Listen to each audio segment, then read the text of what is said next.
અને જે વિપરીત પરિસ્થિતિઓ આવે છે એ પણ સારા માટે આવે છે. રિનોવેશન કરવું પડે કે નહીં? અત્યારે આ મંદિર છે ને એ બધાનું રિનોવેશન આખા વર્લ્ડનું થાય છે અને એ કરવું જ પડે. બહુ પૈસો ફાટે ને તો ક્યારના લડી મરે. અત્યારે 100 વાર બધા વિચાર કરવો પડે. ખાવાના ફાફા હોય ક્યાં બાજવા જાય? હે રોટલાના ફાફા ને ગોળા ફેંકવા જાય? એ ચાઇના હોય કે અમેરિકા હોય, બધા કે ભાઈ લડવાનું રહેવા દેજો, અત્યારે માર્કેટનું કરો કઈ.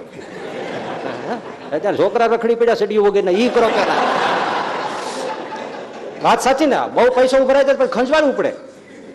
અમેરિકામાં બહુ પૈસો, ક્લિન્ટને એવી અર્થવ્યવસ્થા ગોઠવી, અર્થતંત્ર ગોઠવ્યું કે પૈસો ડોલર હમાય નહીં. એ બુશ સાહેબ આવ્યા ભૂકો કરી નાખ્યું બધું. જ્યાં જાય ને બાજી આવે.